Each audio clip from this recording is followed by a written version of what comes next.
సబితక్క ఇవాళ కాదు, ఇప్పుడే సత్యక్క చెప్పినట్టు సబితక్క రేవంత్ రెడ్డి గారు జెడ్పీటీసీ కాకముందే మంత్రి అయిన మరి సీనియర్ నాయకురాలు.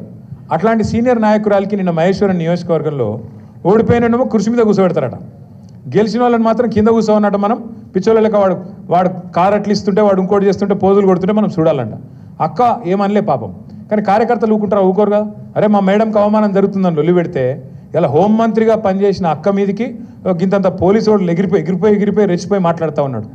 నేను ఇలా పరిగి మాత్రమే కాదు, రాష్ట్ర వ్యాప్తంగా ఉండే కలెక్టర్లు, ఐఏఎస్ ఐపీఎస్ అధికారులకు నేను ఒక్కటే గుర్తు చేస్తున్నా, గుర్తు పెట్టుకోమని చెప్తా ఉన్నా. ఇలా మీరు పచ్చి అబద్ధాలు ఆడుతూ ఉన్నారు ఐఏఎస్ అధికారులు కూడా. మొన్న ఇక్కడ చూసిన నేను ఖైరతాబాద్లో ఒక ఐఏఎస్ అధికారి ఒక ఐపీఎస్ అధికారి ఇద్దరు చిలక పలుకులు పలుకుతున్నారు. ఏమని? 10 ఏళ్లలో ఒక్క రేషన్ కార్డు ఇవ్వలే. కాంగ్రెస్ వాళ్ళు మాట్లాడినట్టు మాట్లాడుతున్నారు. నేను వాళ్ళందరికీ ఒకటే చెప్తా ఉన్నా, ఎక్కువ టైం లేదు, 2-2.5 ఏళ్లలో మళ్ళీ మేమే వస్తున్నాం. ఎవరైతే ఎగిరెగిరి పడుతుండ్రో, ఎవరైతే అతి చేస్తుండ్రో, ఎవరైతే రేవంత్ రెడ్డి కంటే ఎక్స్ట్రాలు చేస్తున్నారో వాళ్ళందరికీ నేను ఒకటే మాట చెప్తున్నా. నేను ఇదివరకు కూడా చెప్పినా, మళ్ళీ కూడా చెప్తున్నా, బరాబర్ ప్రతి పేరు రాసి పెట్టుకుంటాం, ప్రతి ఒక్కరి మాటలు యాది పెట్టుకుంటాం. ఇదివరకు లెక్క మాత్రం ఈసారి ఉండదు. అన్ని లెక్కలు హిసాబ్ కితాబ్ సెటిల్ చేసే బాధ్యత నాది. సురేంద్ర ఒక మాట అన్నాడు, వాస్తవం అది. 10 ఏళ్లలో ఎన్నడూ మాకు ఇక్కడ అవకాశం రాలే అని ఒక మాట అన్నాడు, వాస్తవం. 10 ఏళ్ళు మేము ప్రభుత్వాన్ని నడిపినాం, రాష్ట్రాన్ని నడిపినాం. అంటే కొత్త రాష్ట్రం, కష్టపడి తెచ్చిన రాష్ట్రం, పిల్లగాళ్ళు చచ్చిపోతే వచ్చిన రాష్ట్రం, కేసీఆర్ నాయకత్వంలో కొట్లాడి తెచ్చుకున్న రాష్ట్రం. ఇటువంటి రాష్ట్రంలో ఇల్లు సక్కదిద్దుకున్నట్టు మరి కొత్త సంసారం కొత్త కాపురం కాబట్టి బ్రహ్మాండంగా చేయాలి.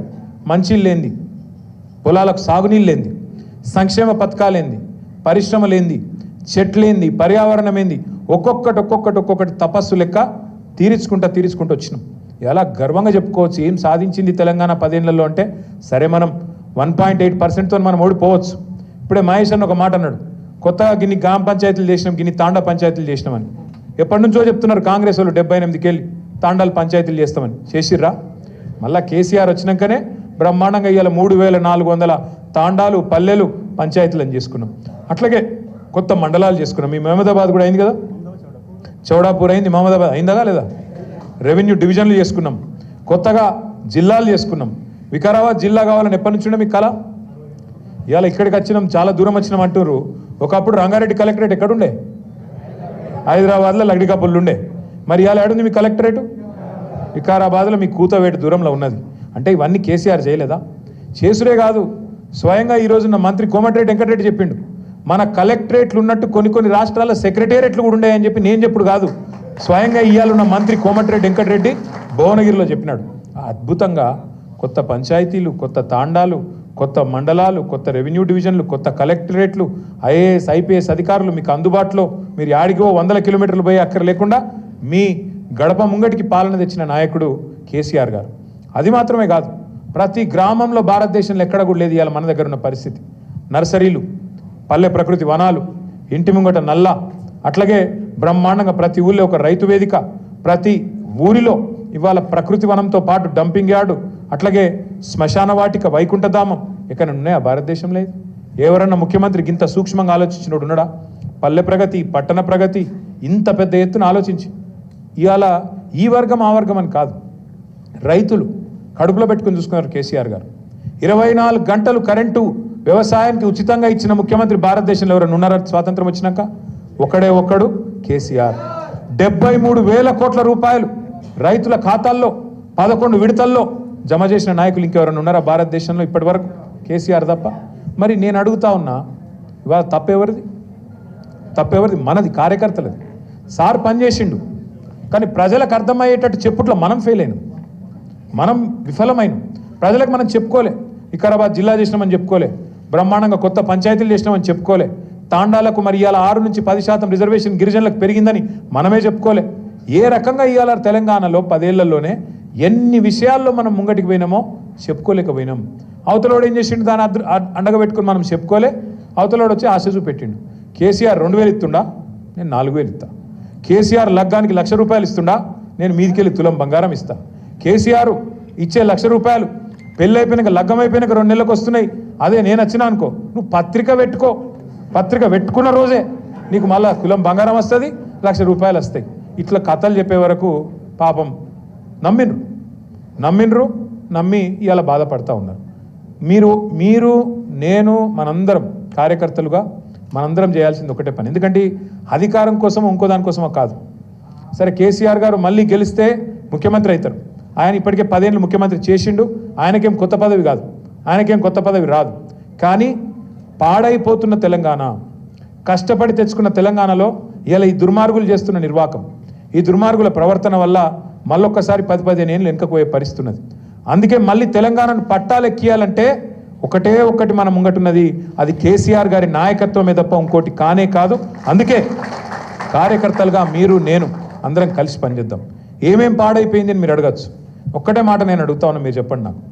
పరిగిలో మీ వికారాబాద్ జిల్లాలో కేసీఆర్ ఉన్నప్పుడు భూముల ధరలు ఎట్లున్నాయి, ఇవాళ ఎట్లున్నాయి? పెరిగినాయా తగ్గినాయా? బాగా పెరిగినాయని మీ దగ్గర? అంటే ముఖ్యమంత్రి నియోజకవర్గం పక్కనే ఉన్నారని బాగా పెరిగినాయా? మీ కొడంగల్లో పెరిగినాయా బాగా? ఒక్క పరిగి కొడంగల్ కాదు, రాష్ట్రంలో ఎక్కడ కూడా ఇలా ఏ ఒక్క మనిషి కూడా సంతోషంగా లేడు.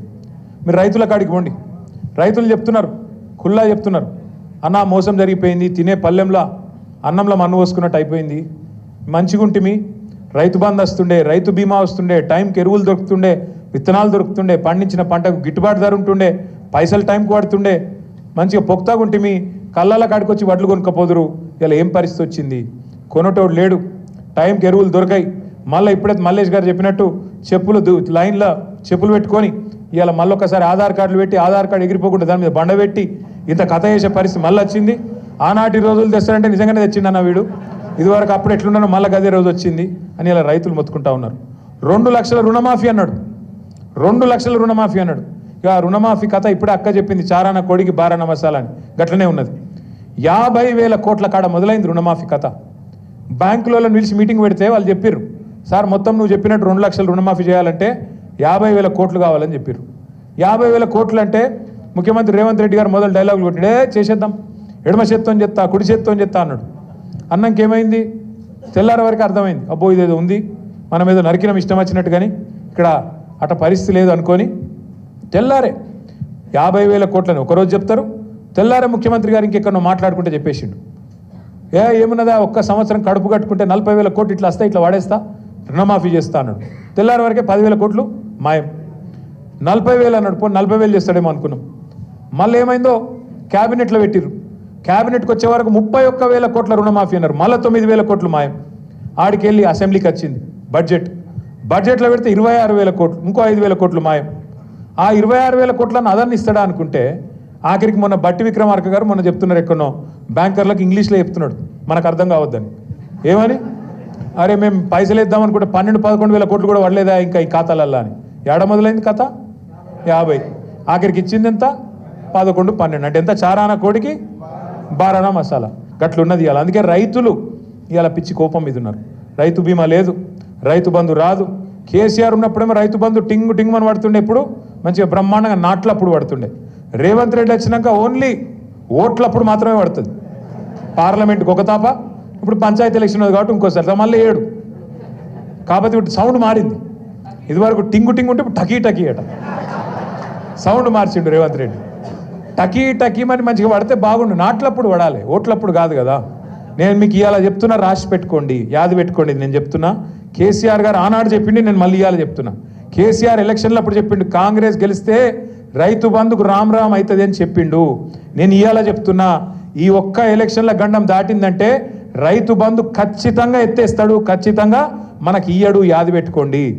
కాంగ్రెస్ వాళ్ళు ఆల్రెడీ డిసైడ్ అయ్యిండ్రు, క్యాబినెట్లో చర్చ అయ్యింది, మనం ఎట్లన్నా చెప్పి దీన్ని ఎత్తేయాలి, ఇది ఉంచితే మనం ముందు ఉండము. ఎందుకంటే ఎన్నిసార్లు పైసలు ఇచ్చినా కేసీఆర్కే పేరెత్తాంది, మనకు పేరు వస్తలేదు.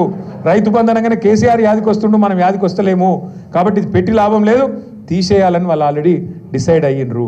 అదొక్కటే కాదు, రైతులు ఒక్కరే కాదు, ఇలా మా ఆడబిడ్డలు నెలకు ఏం చెప్పిండు? 2,500 కోడలకు 2,500, అత్తకు అరే 4,000 రయ్యా, తక్కువ చేస్తారు. అత్తకు 4,000, కోడలకు 2,500. ఇవాళ అత్తకు కోడలకు పంచాయతీలు అవుతున్నాయి ఇళ్ళల్లో. మొన్ననే నేను అక్కడ దాని పేరు కోదాడ పోయినా. కోదాడ పోతే మన నాయకుడు ఒక ఆయన ఇంట్లో శుభకార్యం జరిగింది, పెళ్ళి అయిందంటే పోయినా.